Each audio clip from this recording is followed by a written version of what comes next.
বিড়ালটি তার স্ত্রীকে অনেক খেতে দেখে মোটা হওয়ার জন্য তাকে অনেক মারধর করলো এবং বাড়ি থেকে বের করে দিল। বিড়ালের বউটি ব্রিজের কোনায় এসে এবং ব্রিজ থেকে নদীর ভিতরে ঝাঁপ দিল।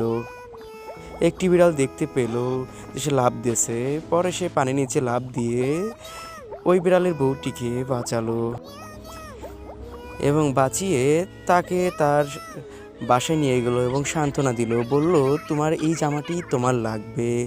পরে তাকে অনেক খাওয়ালো, পরে সে হ্যাপি হলো এবং তাকে ভালোবাসতে শুরু করলো। বিড়ালটি তার বন্ধুর জন্য অনেক কষ্ট করতে লাগলো এবং তাকে জিমে ভর্তি করলো। মেয়ে বিড়ালটি অনেক জিম করলো এবং তার জন্য দিনরাত পরিশ্রম করে টাকা ইনকাম করে তাকে জিমে টাকা পরিশোধ করলো এবং খাবার ডেলিভারির কাজ শুরু করলো এবং সে অনেক দৌড়াদৌড়ি করলো। মেয়ে বিড়ালটি ঝড় তুষার সব কিছুর মধ্যে সে তার জন্য পরিশ্রম করতে লাগলো। মেয়ে বিড়ালটি একসময় চিকন হয়ে গেল এবং তার জন্য একটি চিকন জামা কিনে আনলো। মেয়ে বিড়ালটি অনেক হ্যাপি হলো এবং তার বন্ধুর সাথে মার্কেট করতে গেল এবং মেয়ে বিড়ালের স্বামীটি দেখতে পেল যে তার বউ অনেক সুন্দরী হয়েছে। পরে তার বন্ধুকে অনেক মারলো এবং মেরে তার বউকে নিয়ে পালিয়ে গেল। পরে দুঃখে সে বন্ধুটি মদ খেলো।